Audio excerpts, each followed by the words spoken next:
欢迎电视机前的观众朋友走进天津卫视的大型情感节目《爱情保卫战》。亲爱的观众朋友，打开抖音搜索“爱情保卫战”的官方直播间，并添加关注。我们已经在每天晚上的8点到10点开通了直播，我们的情感导师会在线帮您答疑解惑。先让我们来看看今天我们情感疗愈团的老师们都是谁。大家好，我是于波红。从爱情走进婚姻，爱情依然是婚姻的润滑剂。大家好，我是新唐米娜。愿有情人相爱容易，相处不难。认真倾听，真诚服务。大家好，我是赵川。大家好，我是曹鹤阳。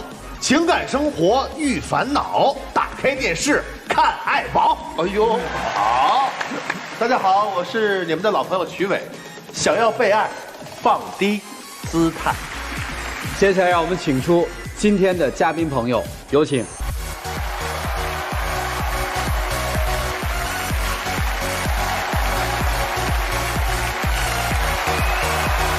本期第一对情感嘉宾，刘先生，25岁，来自四川，销售；王女士，23岁，来自四川，销售。他们的感情出现了什么样的问题呢？就是我们在一起挺多年了，现在也快面临着结婚，但是他们家就不想给彩礼。也不是不想给，主要是现在的家庭条件那个情况比较复杂，现在目前的条件不允许。如果说条件允许的话呢，我呢以及我们家里面是一定会尽力而为的，一定会。就由于他们家情况呢比较复杂，所以说给了嘛，我就比较有安全感一点。主要我现在和他在一起这么多年了，我也确实担心他会离开我，我也希望能在他们那儿多争取一下，就是努力去把这份感情给一直坚持走下去。今天为什么来？因为我跟他在一起也挺长时间了，多长？4、5年了。然后就是最近也想着说快结婚了嘛，但是由于彩礼这个问题，他们家就不太想给。怎么认识的？大学的时候认识的，然后后面了解了他们家的一些情况，然后就他们家经济条件不是很好嘛。之前他妈妈说，我和他2个人是真心相爱的话，就是彩礼这个问题，可有可无。男生家里面到底是个什么情况？我们家呢以前其实是那种经历过经济的断崖式下跌的这个情况。02年到10年那会儿，其实我们是在上海的。那会儿其实经济条件算是算是小康家庭的情况了吧。10年那会儿，我父亲的事业可能遇到了一些阻塞吧，遇到一些问题。做什么的？方便说吗？我父亲其实是做那种餐饮的后厨承包那种。哇，真厉害了！就10年，你父亲的这个工作不行了。对，就不行了，所以后面导致回到了成都。后面呢，就是我父母其实就一直都没有上班，再加上呢，其实我母亲有一个爱好，就是爱打麻将。四川人都爱打麻将。成都这个地方，他们除了打麻将就是喝茶，这个2个是特别的一个爱好。然后的话，10年到14年那会儿都没有就是任何的收入来源啊，一直都在吃老本。14年那会儿，本来我还在读书，然后呢，突然有一天，我母亲对我讲：“你今天不用去学校了，就跟我们一起走。”那会儿就其实先去了重庆，然后接着又去了北京，然后最后落座了南京这个地方，租了一个大概10平米左右的房子吧，一家4口待在那个小出租屋里面。从15年，因为我母亲觉得我还是应该继续完成学业，因为那会儿才在读初中，就让我跟随我妹妹还有我母亲，我们3个就回到了老家，然后我父亲就还是继续留在南京工作。然后15年到20年，在认识他之前这个阶段，其实家里面的经济来源就靠我父亲一个人在支撑。我跟他20年认识了以后，其实家里条件真的可以说是身无分文吧，可能家里面存款就寥寥无几。我们从去年其实就在考虑那个谈婚论嫁的事儿了。这个谈婚论嫁的事儿就卡在了一个问题上，彩礼方面。其实我今天来也就是想要一个答案，彩礼对于结婚这件事儿到底是起到一个决定性的关键性的作用，还是说只是一个附加的一个条件？我想知道这个问题，因为我们家经历了这么多变故，家里面的经济条件也确实没有以前能行。对于我们现在而言，可以说是有压力。我父母可能就觉得彩礼这个东西其实就是一个仪式感，所谓的走个过场。一个女生她真心想和你在一起，真心愿意和你在一起，她是可以不要这个彩礼这个东西的啊。我今天就想要一个答案。好，女生要多少彩礼啊？就我们那边差不多不高也不低的话是8万8。男生的这个情况，谈恋爱期间了解吗？了解，就是他家里面有一个妹妹，那会儿他妹妹也过过比较优越的生活，然后现在依然还是这样。然后彩礼这个东西不是说就是给我一个人的，因为以后我跟他结婚了，然后就是我们2个人相当是一个小家庭，彩礼这个东西就是这个小家庭的一个启动资金。你的意思是他们家是有能力给你彩礼8万的，是吗？因为你说他妹妹过着优渥的生活，这个过去，不是过去，现在吧？就是从以前到现在，他妹妹过的生活都相对而言较好，就是比他要好一些。可能我妹妹她读书就是成绩比较好，所以说我妈妈在我们的眼里的话，就感觉像是比较偏向于我妹妹一样，比较偏爱她、宠溺她。所以对于我妹妹的要求，她是可能算是那种有求必应的，就可能对于我的事情就不那么上心。就是我想问一下，就是单纯的问啊，没有挑事儿的意思啊，就是你有了解过你父母的意向吗？就是如果你妹妹结婚的时候，你妹妹要不要彩礼？我亲自问过我母亲，我问她，如果我以后我妹妹谈了个对象啊，谈到要结婚的那个地步的时候，你们是希望男方就是有房有车，然后还要给多少彩礼，还是希望就是哪怕他一穷二白都可以跟他在一起？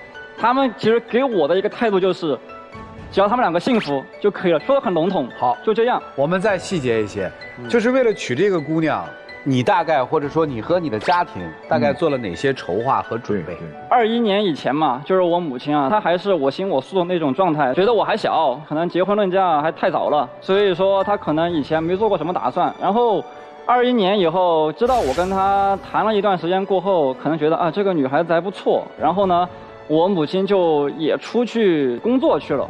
我母亲现在在广西嘛，也跑去外地了。然后我父亲呢也在山东，也在外地，所以说我们现在是属于那种分居的状态。但是3个人都在努力的挣钱上班。哪3个人？我和我母亲和我父亲，我们3个，他们其实也为了我的就是以后结婚而努力。但是呢，现在一个主要的问题就是年底的时候，我和我父亲才帮我们办了一套婚房，交了首付。如果以后要结婚，可能拿不出太多的钱，除开彩礼，还有那个婚宴酒席的钱，还有一些杂七杂八的一些费用。对于我们现在这个家庭而言的话，可能就是一家3口倾尽全力，已经付了一套房子的首付了。对，是这意思吧？对，女生听明白了吗？就是他们现在这个家庭是没有能力支付你8万多的彩礼的。但是他又不是裸婚，人家有一套那个婚房，交了首付的。只不过以后你们要面临慢慢还贷也好，就是现在他的实际情况是这样的，你是怎么想的？当时就是买房子之前，他母亲答应他就是给他出一点钱，然后到就是买房子的那天付钱的那天，然后他母亲并没有出1分钱，那个钱都是他和他父亲出的，然后后面还差几千块钱，都是问我这里借的。你挺有意思啊，你把他父亲和母亲给分开来去做一个衡量，是心里有芥蒂吗？对于他母亲啊，这很简单，你的父母现在离婚了吗？没有。那就是嘛，不是他父亲就代表着他母亲，他母亲也代表着他父亲，他们是一家人啊。他母亲原本就是答应他父亲多多少少出一点嘛，然后后面就是到真正就是付钱的那会儿，就是没出。我来问你个问题吧，你是打算嫁给这个男人，还是嫁给这个男人的家族？嫁给他。确定吗？你在说谎。真的。你是要嫁给他吗？对。那你跟他妈较什么劲呢？因为他妈如果……所以我告诉你，标准答案是一定是嫁的一个家庭。对呀。就从我的角度来说，你觉得你更应该介意的是什么？你是介意他们拿不出彩礼吗？还是介意他们拿不出彩礼的原因？你告诉我。老师，你先听我说，就是他妈妈就有点偏向于他妹妹。你是要跟他妹妹结婚，还是要跟他结婚？偏向他们家的就是大部分。他们家把所有的钱都给他妹妹也没有问题 ，OK？ 那样以后我和他的生活。所以你是嫁的他还是嫁给他们家？对了，这就回到刚才那个问题。所以我为什么说你说谎？我们在选择婚姻的时候，或多或少都在选择一个家庭。对，父母也是参考。我一直认为你现在的阻碍和障碍是他妈妈的那个习惯，就是这个家为什么从一个所谓的财富的家庭的巅峰，到这个叫什么断崖式的这种衰落，你没有考虑这个才是致命的。这个也是其中的一点。好，那你就考虑这一点就 OK 了，其他问题不要去做考虑，因为那些问题是你力所不能及的。我明白你想表达什么了。其实我跟你说，刚才你说到一半的时候，我就想说了，其实这个问题真不赖你，因为你是个外人，你能表达出他妈向着他妹妹，或者他的家庭条件不好怎么着，其实男方是你没有起到好的作用。他为什么能知道这么多呀？你的意思应该不告诉他是吧？不是，告诉也分怎么着。那你说你应该表达出我们家已经倾尽全力了去买房，支持咱们俩婚姻，咱们俩以后这为了好的方向努力，这是正确的一个积极向上的状态。然后这会儿女方一直在强调他妈到付钱的时候就差几千块钱，还是跟我借的，那这个事儿不是当儿子的有问题吗？但是没有一对父母可以一碗水端平给多子女。这是2个孩子的妈妈。对，你对谁好？我对老大更器重，对老二更宠溺。他的感觉是不一样的，对不对？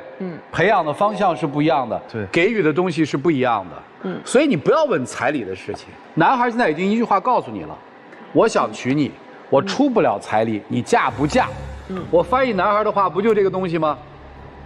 女孩，我把你的话给你翻译了，我跟你妹谁重要？我不是我跟他妹妹谁重要，是他和他妹妹。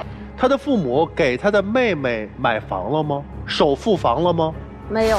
哦，天啊，不公平啊！那他妹妹会说：“哥哥，不行，那个你太偏着未来的嫂子了，我也要。”他的父母拿不出钱来，如果拿，就从你们那首付里拿一半给他，不是那几千块钱的事儿哦，是几万块钱的事儿，你想了吗？没有。哦，那这件事情偏谁？这个不能这么说吧？哎，你矫情的不就这件事儿吗？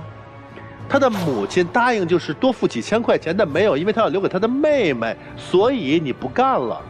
拜托，你们都拿到一个房子首付了，有10万吗？你怎么不找出来？妹妹给你5万，端平啊！老师，我不，你应该是理解错我的意思了。他们家以前过的是优越的生活，然后现在他妹妹就还是跟以前差不多，没有就是知道家里面到底的真实情况。有一次我告诉他，就是你不要这么浪费，你父母挣钱也很不容易。然后他好像也生我气了。你是不是担心将来有一天这个妹妹可能挥霍无度，会成为你和你的未来的老公的经济包袱？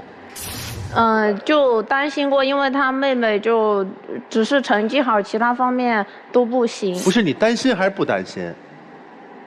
担心。你未来的老公也就是男朋友，有对妹妹做过什么让你不能接受的要照顾她的事情吗？他是一个扶妹魔吗？你的担心从何而来？就是他现在父亲已经就是50多岁了，母亲他们现在也工作不了多少年了，妹妹就还是活在以前的那种生活里，然后就给他们家庭也造成了算是一种压力，就是不想嫁嘛。对呀，彩礼只是一个说事的方面嘛。是啊，你怕妹妹未来成为你的负担。其实翻译过来就是你没看上他们家庭。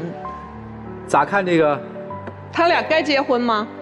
我可能站在这个男方角度啊，如果你想嫁，这8万8他拿不出来，但是你能不能等？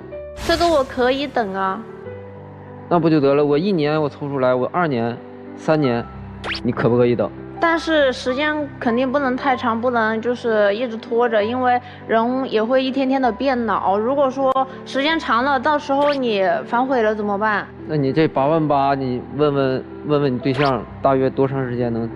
其实8万8这个数，我觉得以现在这个这个市场经济来看，其实8万8不算特别多，只是说把所有的杂七杂八的事堆到一起了。因为说以后婚房还要装修，其实我有想过可不可以先把婚结了再来装修婚房，但是我对象想法就是必须要等婚房装修好了再来结婚。我之前说的是，就是房子现在不是还在修吗？你现在住的那个家里面也比较就是小，如果说生孩子的时候就是不是一上来房子小，咱生孩子租房子不行吗？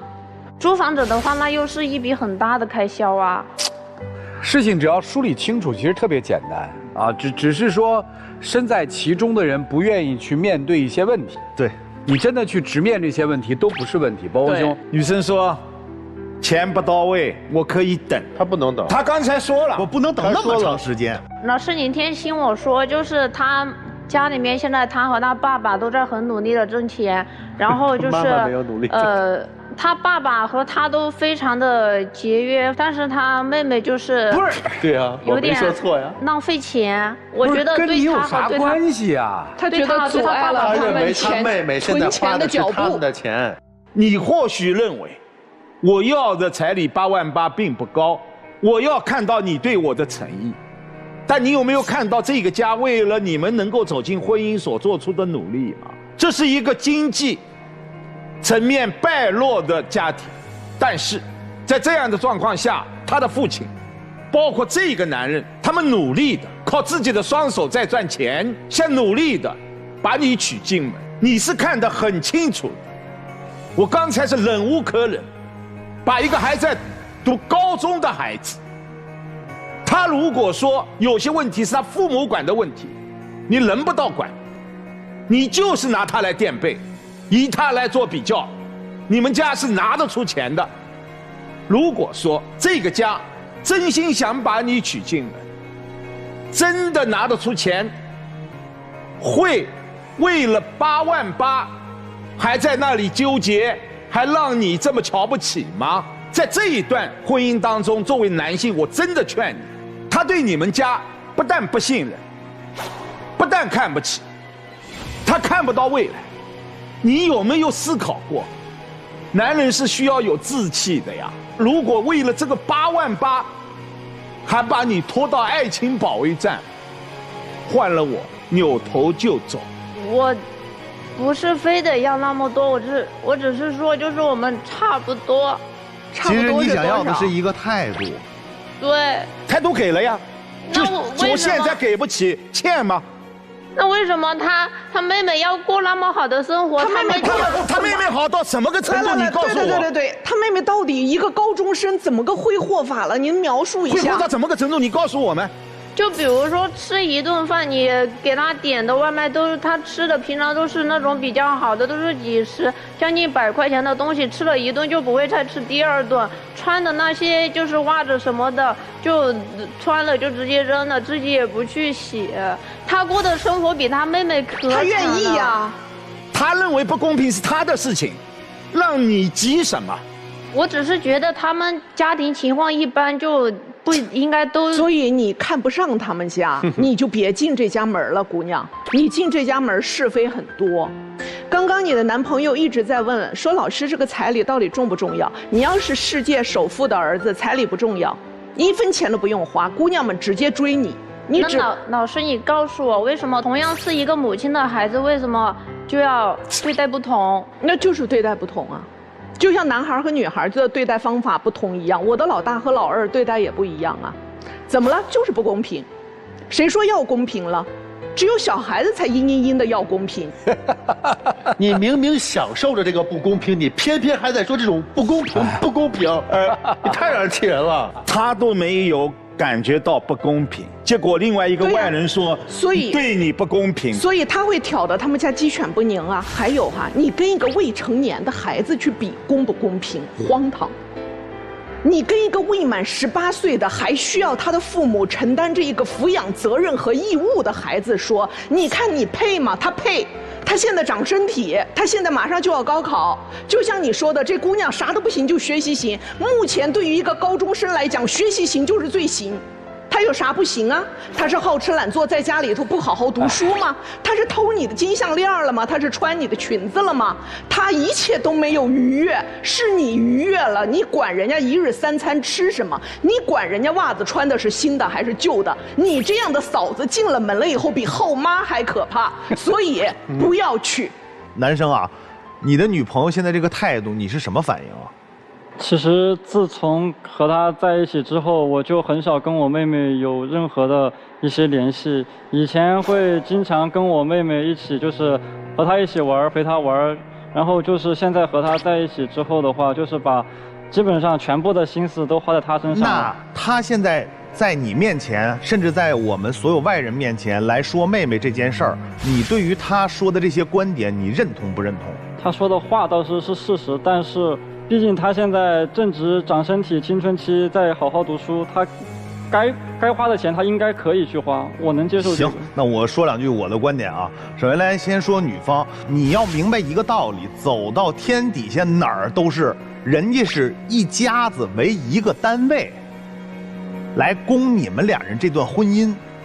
反之，你的父母接受他们家从有到无的落魄吗？你父母接受吗？接受，我给他说过。哎，对，好，接受就可以了，证明两个家庭在你们俩结婚的这件事上是非常开明的，尊重两个孩子的选择。然后这边男方家也明白，我们家从有到无，现在家里这么难，我们打工也好，怎么样也好，我们起码最次把孩子结婚的房准备出来。我说的没有错吧？但现在的事实问题是，你开始觉得妹妹占用的资源太多了，对不对？她有些不该花的也有这。哎，对，可以，我明白你这意思，你说的很对，你作为一旁观者很对。还有一个就是男方家为这段婚姻付出了什么？好，付出了一个房子的首付。那因为最后母亲应说我要掏几千块钱，最后我没掏上，然后你再联想到妹妹现在这种所谓的富足的生活，你产生了一些矛盾心理，我可以这么理解吗？还有以前我陪她一起过了挺多生活的，就觉得就挺心疼她的。我明白，那好，心疼男朋友没有错。那么现在你觉得这件事应该怎么做？是妹妹站到你的面前告诉我，未来嫂子，我以后再也不吃这么好的东西了，我也不要这么好的条件了，我以后听您的艰苦朴素，你满意吗？这不仅也是向我保证呀，这就是也是他对他爸妈的。这不是扯大旗吗？人家爸妈没说话，人父母宠爱自己的女儿是没有毛病的。这会儿不想说老话，但老话有，就是穷养儿富养女没毛病。女孩见识多了以后被骗少，男孩吃点苦不见得是坏事儿，这是最肤浅的解释。我相信你的父母对你也很好，就像你刚才说了一个最关键的问题，什么叫一碗水端平？我的儿子就是数学好，我给他报一数学班，一个月2000块钱。我的女儿就是跳舞好，一个月5000块钱。但是在你们孩子的事业当中，你们俩人都享受了自己在领域上合适的东西，但是你们不知道，一个才2000，一个5000。当你长大知道这个数字的时候，你会觉得你的父母没有一碗水端平吗？是不是在你们俩应有的环境下都给你们俩满足了呢？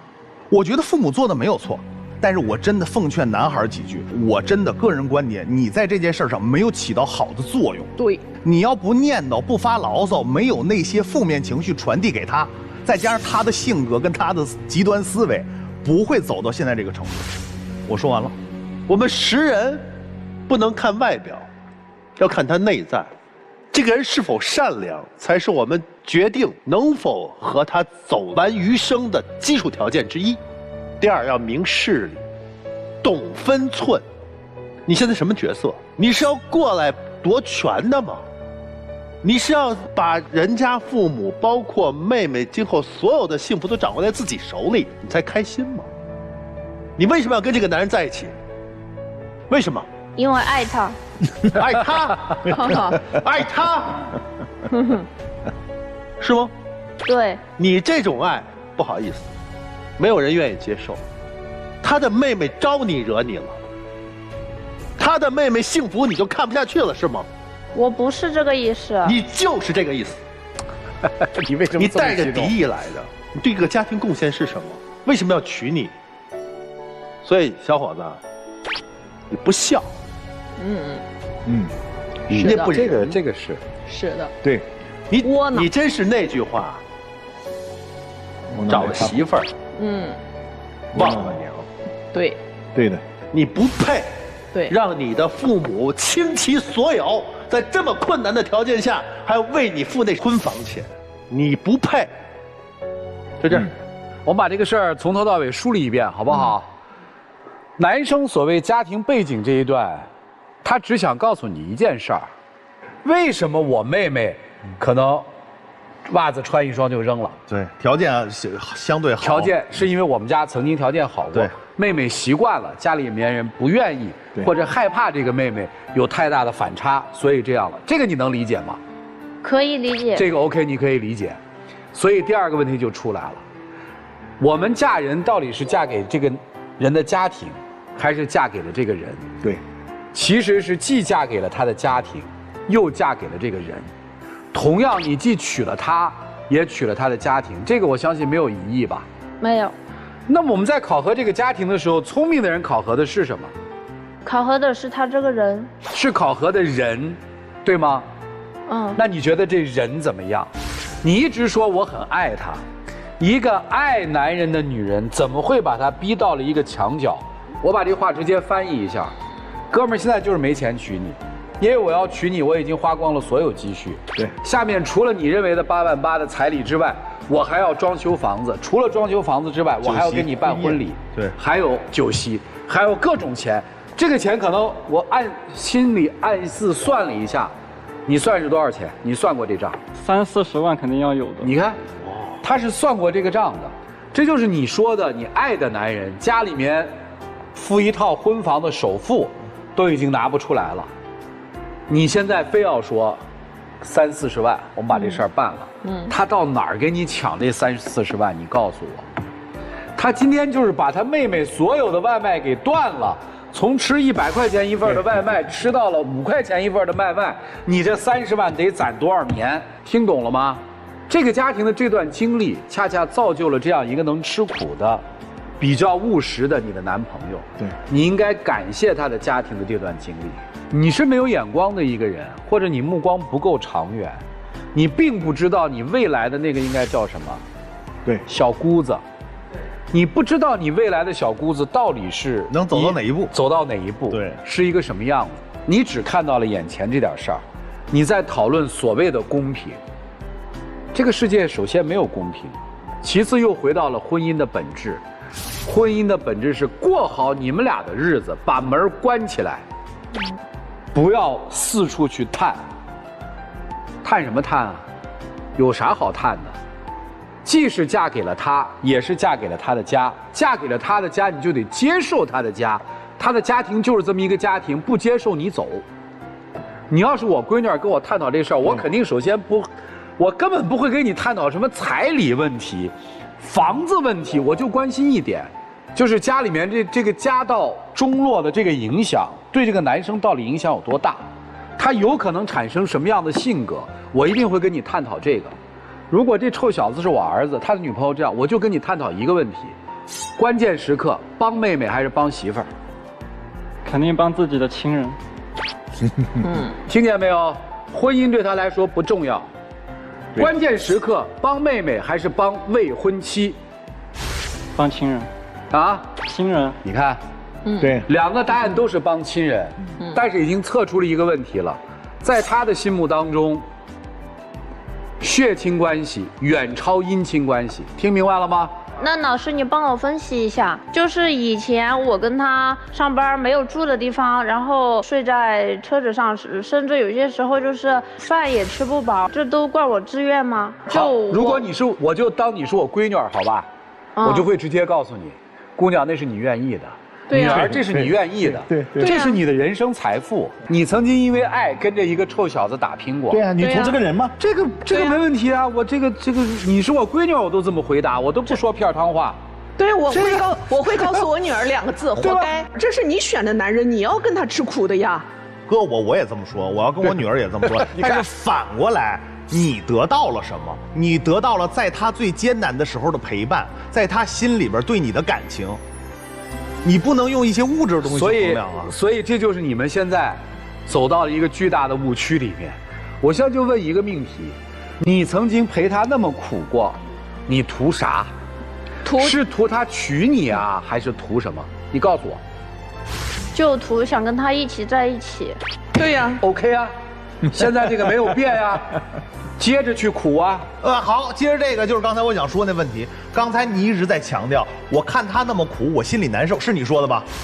他为什么他妹妹日子过那么好？我看他那么苦，我心里难受。好，回答我们第一个问题了，就是你陪他一块吃过苦。但是我回答你第二个问题，就是他吃这么多苦，是不是为了娶你啊？对，姑娘，我告诉你一个答案啊，就如果你看他的妹妹在吃100块钱的外卖，而你的未婚夫在吃5块钱的外卖，你怎么做？你不是应该过去把妹妹那100块钱的外卖啪给打了？如果你心疼你未婚夫，你就给他买100块钱的外卖吃。所以，其实就妹妹来看哈，你才是折磨他哥哥那个人。是你让他哥哥背上了巨额债务，是你让他哥哥可能原本可以跟他一样吃100块钱的外卖，却非得因为娶媳妇儿还得拉着自己的爸爸一起打工挣钱买房子。所以要换一个视角来看，你所谓的不公平，你其实更多的剥夺了他家庭资源。我们今天不讨论了，男孩你拿出一个态度吧，因为今天所有的这一切都来自于你的窝囊，对，来自于你的女朋友对你的家庭关系无情的逾越僭越的时候，你没有阻拦，你没有直接告诉他那是我的家人，我愿意。你这一上来纵容了你女朋友，把她变成了她就是无休止的长，她从开始一个小小的小草一样的执拗，变成了现在一堆人也没有办法把她改过来的一个轴姑娘。这个姑娘特别。另外，我认为她的您苦的时候的爱是自私的。为什么？那时候一同吃苦，我陪你，我喜欢你。那么，反言之，现在这个家还在苦，我可以不要彩礼。我陪你继续一起吃苦，我们期望未来。他不是，因为此刻是面对着我要走进这个婚姻，我是不能吃亏的。行，就是想清楚，我们到底为什么要在一起？我们是不是能够全盘的接受对方的家人，不带改造的接受，不是以我的标准。如果可以，当然应该往前走，对吧？谈了那么久了。我们来听听这对有什么困惑。来，谢谢你们。来，本期第二对情感嘉宾蒋先生，34岁，来自黑龙江，玻璃厂员工；张女士，32岁，来自吉林，家庭主妇。他们遇到了什么样的情感问题呢？请形容一下您现在的婚姻状态。我们的关系好像是现在全靠着给孩子一个完整的家在维持，天天回到家里面对的就是喋喋不休的争吵。我现在觉得特别累。我每天一个人带着双胞胎儿子，特别辛苦，他又不让我省心，我有时候觉得干脆离婚算了。你们之间最大的问题是什么？每天回到家里第一件事就是查我的手机，每次跟我母亲生气之后，就会跟我去大声的吵架，甚至动手。这样的日子我怎么过？我感觉我们的婚姻充满着欺骗，这么多年的付出，就像笑话一样。我对他之间已经没有信任了。结婚几年了？领证结婚20年，然后我们是那个19年在老家办的。习俗上算是19年结的婚，对。法律上算是20年结的婚，对，因为我们后领的证。现在宝宝多大？我们家孩子今年快2周半了，他也是一对双胞胎男孩。来这儿是为啥？就是在23年底的时候，我发现我老公出轨。啊，就是我是一名宝妈嘛，我怀孕的时候就是月份大一些，我就不上班了，我妈也辞职照顾我，然后我，在家就是带孩子跟我妈，我们在天津宝坻住，然后我对象在北京上班，就属于就分开嘛，然后他1个月回来大概其实1次或者2次就放假或者请假回来。因为他那厂子比较忙，假期就少，平时也会关心我嘛，就打电话之类的。然后后期就是到23年上半年，然后我们就联系的，就是像这种联系的频繁度就减少了。我找他老没有时间，要么就是出去陪领导了，要么出去吃饭了，我就感觉有点不对劲儿。然后我有一个习惯，就老爱翻他的手机。然后因为他越来越不对劲，我就更爱翻他手机了。我就看他手机里 QQ 上，我就点进去了。我顶上还写个老婆。后来我很气愤，我就把手机拿过去了。你有几个老婆？你没事你管人叫老婆。那个是游戏里面的 CP， 玩游戏的那种叫法。我总不信他这种，就是说啊，每次一问他就游戏，每次一问他就游戏。然后他每次刷，就是我刷快手比较多，他刷抖音比较多，他的抖音也卸载了。我就很纳闷，他这手机里少个软件，我就给安装上了。安装正好他那个没有删除聊天信息，有2个，就是不同的人聊天，就是挺暧昧的，像一些表情符号什么我想你啊，晚安早安，2个都是同一个人。他只是一个那个虚拟的嘛，我每次说网络上的，我根本就实际上根本不认识。好像也是没有见面，但是也属于精神出轨，他也是一种出轨，是吧？他聊天信息中还会有半夜，就是因为不回家，他在宿舍嘛，就光膀子叼着烟的视频，就是对方和他视频，然后那顶儿他会有一张截图，为什么有一张截图呢？因为对方说他不吱声或者回答慢了，他不高兴了，好像是他给发过去一张截图啊，是因为没有网了，你那边怎么地的，要跟他解释。那顶儿还会说啊，平时你怎么不玩王者，不来陪我了？这2天怎么地的，挺过分的吧？然后我就再三逼问他，他跟我说就是网友，刚认识打发时间，就敷衍我。其实这个东西后来基本就全卸载了，我也不联系了。本身我也不认识，只是网上随便叫一下嘛。我用他的身份跟那个抖音的聊天那个，我说我老婆发现了咱俩聊天了，然后我老婆那个跟我吵起来，我特别生气，我都不想跟他过了。然后对方说要告诉你删了，你怎么没有删呀？他啥样人你不都知道了吗？再说有2个孩子，为了2个孩子你跟他一样干嘛呀？你平时不都不搭理他的吗？后来跟他聊了老长时间，我说我想你了，我喝酒不高兴，我想跟你视频，不方便，我老公现在在旁边。后来我还是强烈的表达我想跟你视频，以我对象的身份。后来就是视频了，视频我就第一时间拿给我对象看，刚视频俩就对着乐，乐什么呀？有什么可乐的呀？怎么说呢？就是朋友嘛，视频笑一笑不很正常吗？但是到最后基本就是断联系了，网上所有的东西都给我拉黑了，因为他也怕。影响我这生活。抖音号是删了，当着我的面都发不过去信息了，包括 QQ 也说不登了。但是实际上，聊天工具现在这么发达，你没有 QQ， 你没有抖音，你还没有微信吗？没有微信，你还没有电话号吗？现在我对象上班，我又不可能跟着他，那平时白天在干嘛，谁知道吗？所以我现在就是觉得我们生活中充满了就欺骗，而且这次我们俩还闹到了离婚的地步，因为那天发生的事比较晚嘛，我妈和我爸在家帮我带孩子，那时候快过年了嘛，我们都说好离婚了。后来他说上几天班，然后再请假，连着请假不好，然后我就想着就是行，他回去上几天班就没信儿了，这事儿他就搁置了。后来就是联系我，就是道歉认错，就这件事他也没有一个就是说很好的证明。他就是没有出轨，他始终认为他理直气壮，没有做错事。但我认为我的很不公平，我每天在家带孩子，我什么也不干，我带孩子，我搁家兢兢业业，他可好搁外头干嘛去？半夜不睡觉，完事儿跟人家视频，然后我陪人家玩游戏，又老公老婆的，那我指定是不舒服。所以我觉得我们的婚姻充满了这种欺骗感。你也欺骗过我呀？我怎么骗你了？婚前流产，也没跟我说过，导致那个。这么多年可哪儿看病，大医院小医院也去了，结果是那个婚前流过产，影响了好几年才要上孩子的。婚前流产这件事情，我想解释一下，我是跟我前任的话会流过1次产，但是这是属于我的隐私，医生只是说怀疑有这个流产的事情。后来查，他说输卵管堵塞，做的宫腹腔镜手术。我住院期间也是我自己在北京住的，后来我出院他去接我了。恢复1年，我就怀了双胞胎嘛，然后生出来，我也没说对不起，因为这件事我孩子没有，这不孩子也出来了吗？那你一劲儿说我，那你呢？还有你老家结过婚的事，你怎么不说呢？你2婚你怎么不说呢？怎么什么情况？反正那时候岁数小，就是在一起不到1年，完了因为感情不和就算了。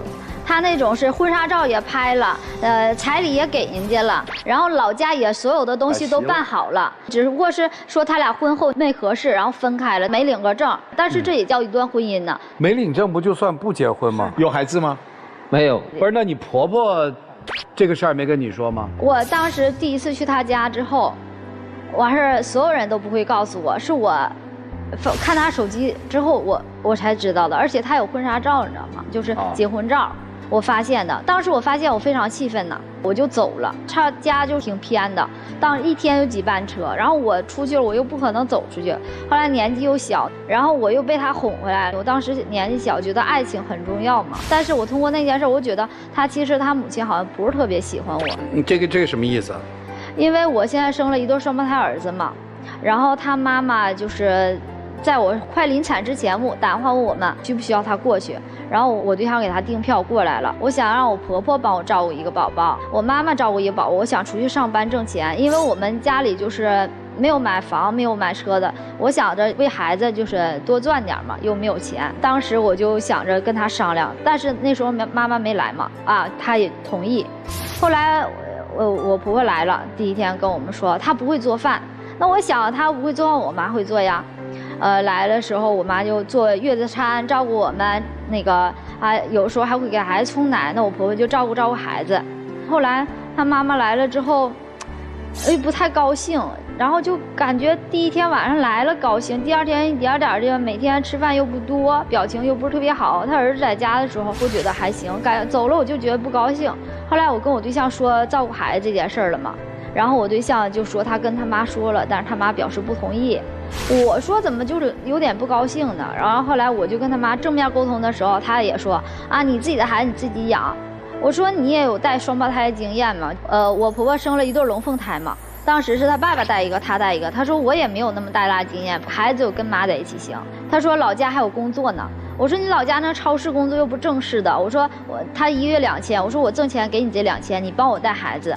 然后怎么地就吵起来，我对象搁旁边也没吱声，每次就这样。你都跟你婆婆都杠起来了，她在吱声，这不得打起来吗？后来我们吵得挺不愉快，第2天就走了。我婆婆走之前说想帮助我们，就说1个月挣的不多，2000给我们1个月1000。我想着她尽力了，然后也接受了嘛，因为2个孩子我对象自己上班嘛。后来回去了之后，这件事就没有信儿了。那不是我母亲那时候那个静脉曲张，腿有点问题，完了回去之后一直没上班，然后又因为点事儿住院住了好长时间，将近1个月，他也知道，但是他也没说不给这个钱，可能是年底给吧，等那个地包出去。他永远都是今天推明天，明天推后天，一点一点往下推。婆婆没有信守承诺是吧？我婆婆走了，我月子里我就乳腺炎了，我又吃药，又不敢给孩子吃奶了，又不敢喂奶，就因为这件事儿。听明白了，还挺复杂啊，这个里面充满了这个谎言，充满了这个欺骗，还充满了不满这个婚姻，对，是吧？先生有没有对这个婚姻有什么不满意的？怎么说，就是他平时脾气特别大，不管场合，不管多少人，说骂就骂，说打就打，打，对，他打你，我为什么不能打他呀？我跟他说话他又不吱声，然后我平时跟他好好说也不吱声，我生气了还不吱声，我要是打他，他才能说一句话。我说你再不说话我就打你了，吧唧打一下说一句话，再打一下再说一句话，就特别的冷暴力。那不是我冷暴力，因为我工作时间比较长。上班时间就超过10多个小时，完了下班有的时候去陪领导，回来的时候这你就别扯这个了啊。那位抖音上的女士是怎么回事啊？那只是一个游戏，你也不是跟她聊嘛，所以不要扯这个，咱们不要环顾左右而言他，直面问题。现在他还有欠款，在我们就是处对象的时候，他就是有的时候会信用卡还有贷款，或者是就是手机 APP 短贷。我们在婚前的时候，我已经给他还过2、3万，就是不止一次了。然后有的时候不够，我妈还给他还过。然后我们19年办婚礼，我还给他还1万。然后现在就是领完证又发现钱又还。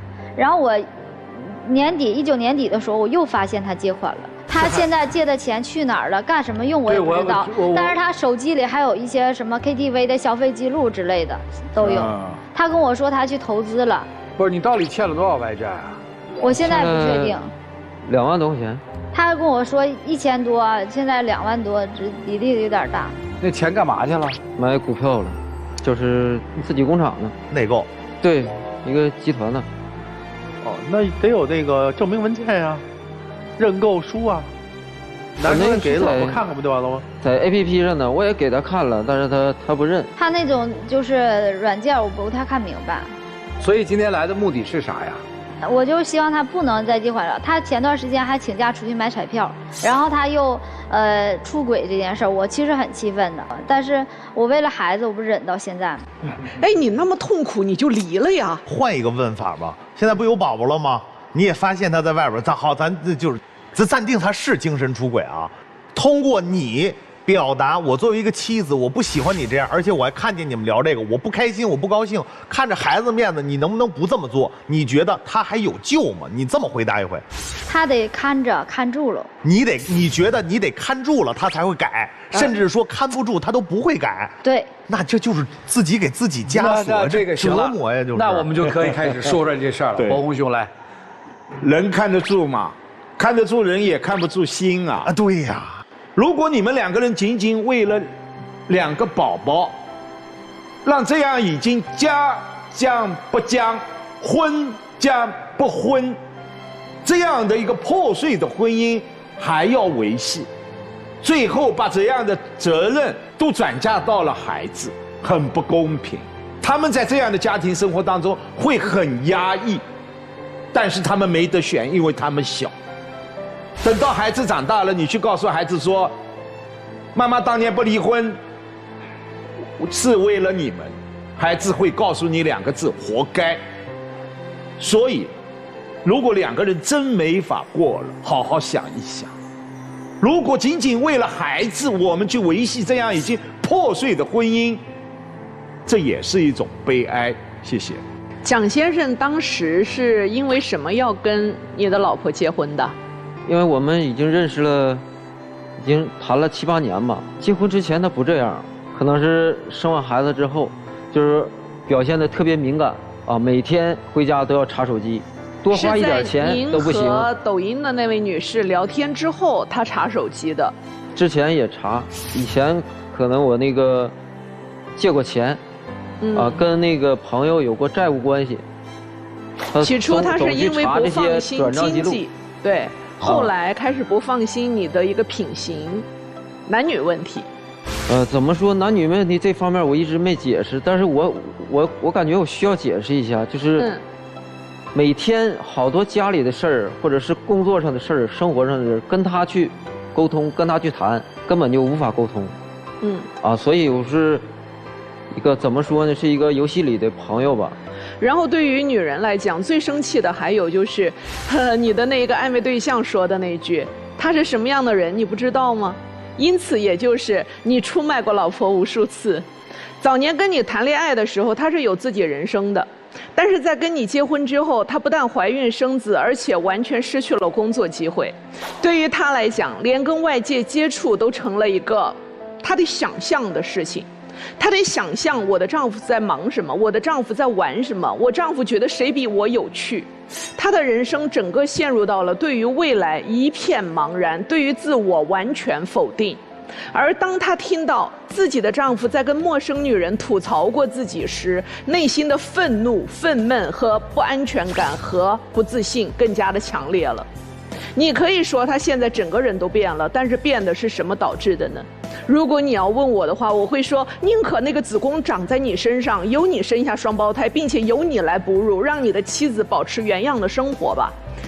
你的妻子原来想过解决这个问题，就是你的妈妈、她的妈妈一人带一个，她还可以出去工作呼吸一下，但是这个办法没有实行，她在家里带2个孩子。不管是因为她产后激素作怪，还是因为2个孩子确实累人呐，带1个都吃不消，你别说带2个。对于她来讲，她渴望被关爱，渴望被关注，渴望知道自己在丈夫心里头是不是还像过去一样有吸引力。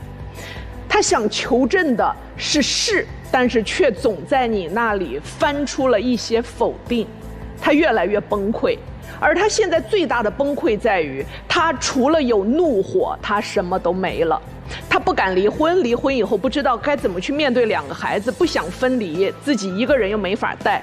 他也不知道自己一旦出去工作的话，时间能不能够弄得开。他甚至都不确定她还是不是一个有吸引力的女人，因为丈夫已经把她逼成了一个在家里头只有家庭暴力和神经质叨的一个女人了。所以你要问我是什么改变了她，就是你们的双胞胎。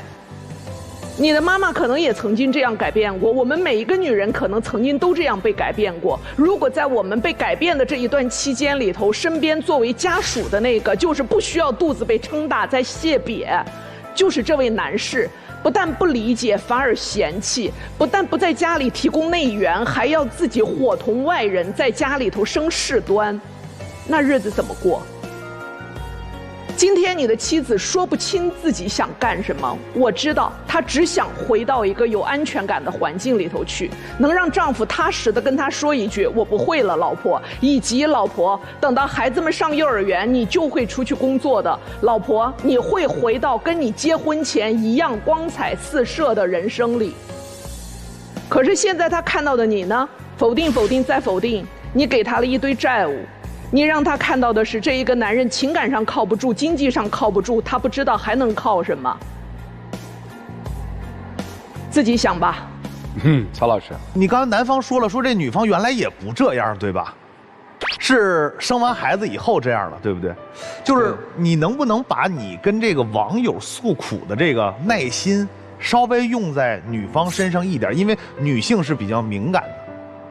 就男性其实有的时候投入一点点，在女性那儿就感觉已经放大了很多了，这样你的日子会过得很好。但是他这个脾气，我有点受不了。他刚才说的有一点我是认同的，他说10句你都不带理他一句的，只有打一句才回一句。是，当然打人是不对的，你要多给回应的话，也不至于这样。我预判一下你们俩的未来啊，不用说这孩子由老家谁来带。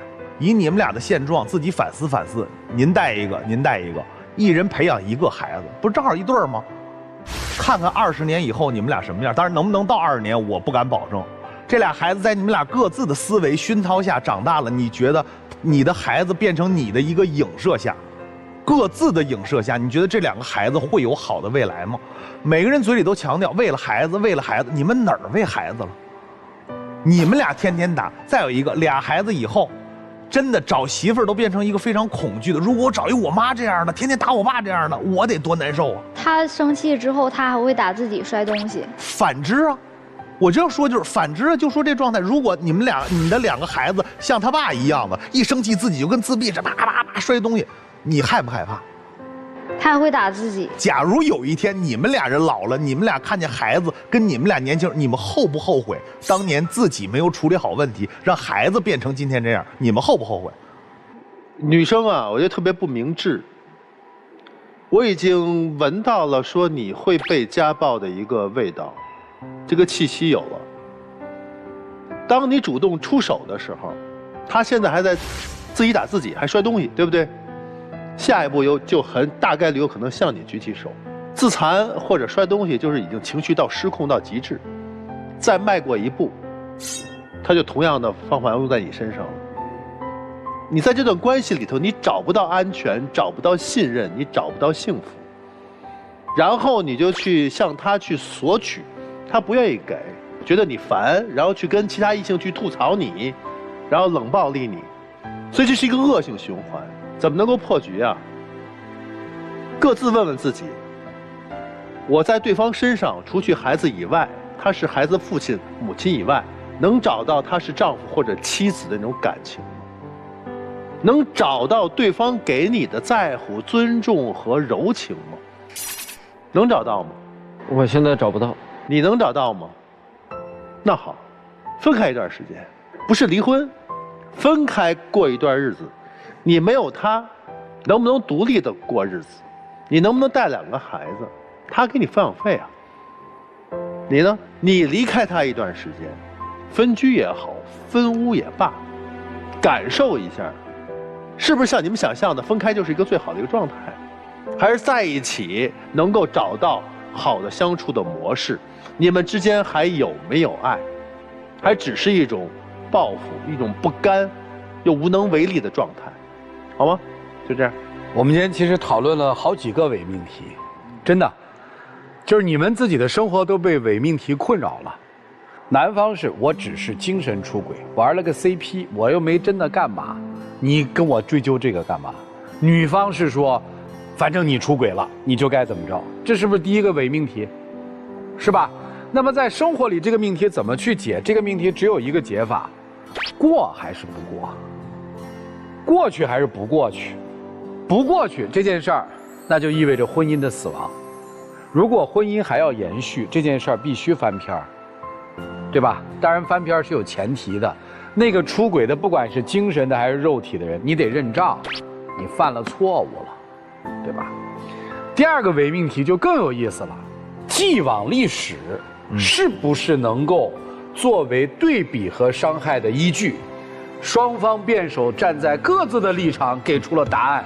女生说：“你欺骗了我，因为你曾经有一段婚史。所谓的婚史，就是没有法律认定的、世俗认定的婚史。”对。男方说：“我虽然有婚史，我是瞒了你，我是不对了，但是你虽然没有婚史，但是你是不是还曾经有过一段什么样的历史？那到底我们俩谁欺骗了谁？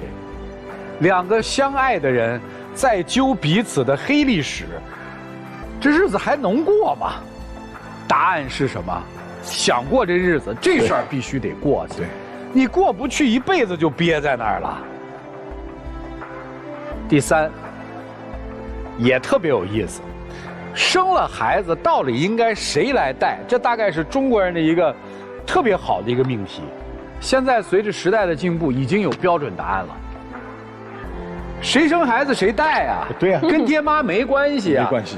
你还在那儿纠结，生了孩子到底是我妈带还是你妈带？带是好婆婆还是不带是好婆婆？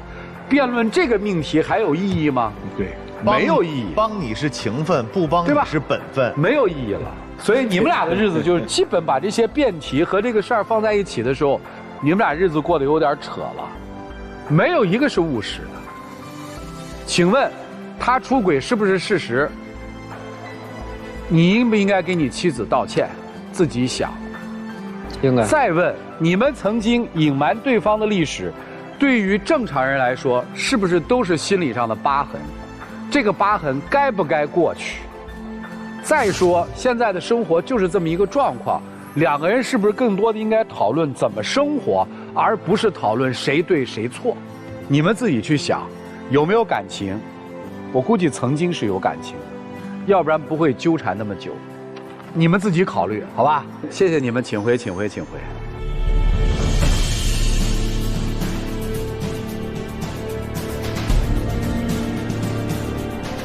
电视机前的观众朋友，欢迎通过金云 APP、天津 FTV 网络电视、万事达手机客户端收看本期节目内容。欢迎大家登录优酷视频、腾讯视频收看节目的完整内容。登录抖音搜索“爱情保卫战”的官方直播间，并添加关注。我们已经在每天晚上的8点到10点开通了直播，我们的情感导师会在线帮您答疑解惑，你们还有机会连麦他们。这对年轻的小朋友们走向如何呢？我认为这个男生应该听明白了、看清楚了，不会出来了。希望是不会，但他们可能还是会出来。一个会，一个不会。对，女孩洗脑能力很强的。我心里边想的是不会出来。哦，会出来吧？哎呀，不是，心里想的是不会出来，实际会出来。因为我刚才总是在看这个男孩，这个男孩他的小心思很多，所以我觉得会出来。我觉得会出来。这男孩多像你啊！啊，全是主意啊，会出来啊！来，咱们看看他们的选择，请开门。来，咱们看看他们的选择，请开门。哦，哇，出来了。出来了没有吧？没有，于老师被误导了。对，于老师吓死我。于老师被误导了。没有，没有出来。啊，好事儿，好事，男生明白了。电视机前的观众朋友，我们节目的唯一官方报名热线是0223606301，有情感困惑的观众朋友可以来电报名，不收取任何的费用，小心被骗。咱们看夫妻怎么选吧，好不好？我认为会出来，会出吗？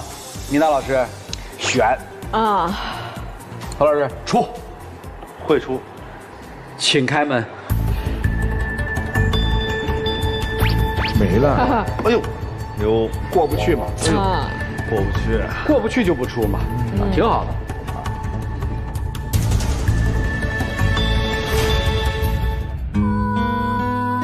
这场的结果特别好，都是好，至少我们做到了一点，就是让他们回去还有一个深入考虑的一个空间。对，别在这场上一冲动，拉着手出来了，回家之后像什么事儿都没有，什么都没解决。对，我恰恰觉得就是老师们的一些话，给他们带来了一些刺激也好，有的聊了，带来了一些反思也好，可能对他们未来的生活的幸福都有很大的一个帮助。我们要再一次感谢这些嘉宾朋友对我们的信任啊，感谢他们的到来，同时要感谢电视机前观众朋友的收看和陪伴。我们下期节目再见，谢谢大家。